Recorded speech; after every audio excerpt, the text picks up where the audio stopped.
year 2147, Earth had become a planet ravaged by centuries of environmental neglect. The air had turned toxic, the oceans dried up, and natural plant life was nearly extinct. Humanity now huddled in the last habitable city on the planet, New Haven, a massive dome protected by advanced technology, which created an artificial environment for the last remnants of human and animal life. Within this dome, power was concentrated in the hands of a few, the ruling elite, led by First Counselor Drax, who controlled every aspect of the population's lives. Resources were rationed according to a strict caste system. At the top, the elite lived in luxury, surrounded by artificial gardens and fresh air. Below them, the middle class struggled to survive by working in factories and maintaining the dome's systems. And at the bottom, the poorest barely received enough oxygen to live. Elara, a 32-year-old engineer, was part of the middle class. She worked deep within the city, repairing the air purification and water recycling systems, never questioning the structure that kept her trapped in a survival cycle. Since childhood, she was taught that the city's survival depended on blind obedience to the rules set by the elite. However, something inside her had always questioned the truth behind this narrative. The story begins with a haunting vision. Elara stands on an elevated platform, watching the distorted horizon through the dome's glass. Beyond it, the toxic desert stretches for miles. She wonders if life outside the city has truly been eradicated, as the rulers claim. That morning, as she descends into the city's underground sector for work, Elara is approached by a co-worker, Kale, a man with sharp eyes and a curious mind. He whispers urgently, "Elara, the resistance is growing. We need you. They know what's really going on, and you can help us expose the truth." She hesitates, her instincts for survival clashing with a growing curiosity. Something in Kale's tone stirs an unease she tries to ignore, but the thought lingers. What if everything they believe is a lie? A few days later, Elara meets Kale again in a maintenance tunnel. He leads her to a hidden room deep within the city, where a small group of engineers and scientists are gathered. They reveal a shocking truth. The scarcity of resources was manufactured.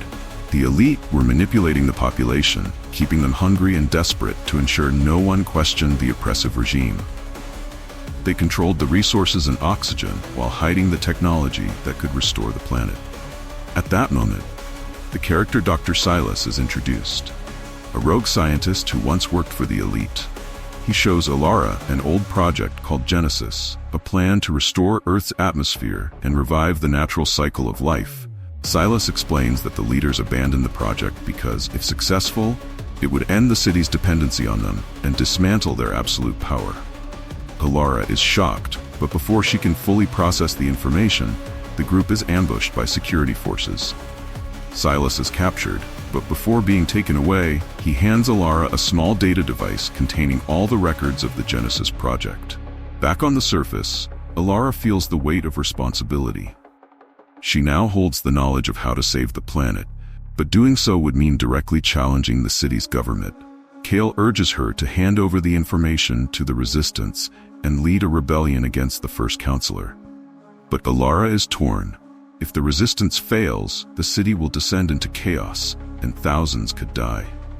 As the conflict between the resistance and the government intensifies, Elara begins to infiltrate the elite, secretly working on engineering projects at the city's command center. There she meets Counselor Drax in person, a cold, calculating man with an undeniable presence. He notices Elara's potential and invites her to a private meeting, where he attempts to manipulate her with promises of power and wealth if she collaborates with the regime. He argues that the sacrifice of a few is necessary to maintain order and prevent chaos from destroying what's left of humanity. Drax reveals a surprisingly pragmatic side, something that catches Elara off guard. She realizes that, to him, controlling the resources is not just about ego, but about survival. He genuinely believes humanity cannot be trusted with itself, and that only a handful of leaders have the capacity to maintain order. Meanwhile, Kale and the Resistance press Elara to deliver the device, planning to use the information to destroy the city's control systems. But in doing so, they would put everyone at risk, as the systems that protect the city also keep the oxygen flowing and the resources in check. The decisive moment arrives.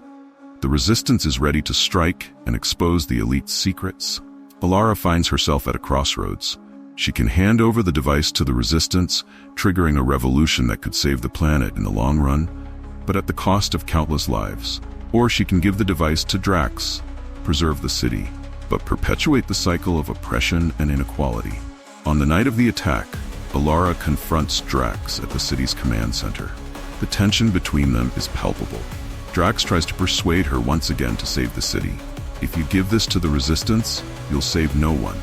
We are all that's left of civilization. The chaos out there is real, but Elara is resolute. You've lied to us for so long, you don't even know what's real anymore. She holds the device, looking into Drax's eyes. But before she can make her decision, Kale and the resistance storm the room, ready to destroy the control system. In this climactic moment, Elara makes her choice. She destroys the device. Both the resistance and the regime are stunned. We can't save the planet by destroying what's left of humanity, she declares. She knows sacrifice is inevitable, but now it's up to them to find a new solution, one that doesn't involve manipulation or blind revolution. Drax, realizing the gravity of Elara's decision, lowers his defenses. The resistance, without their primary weapon, is forced to negotiate. The city remains standing, but a new era begins, where the elite are pressured to share knowledge and work together to find a way to ensure the survival of both humanity and the planet.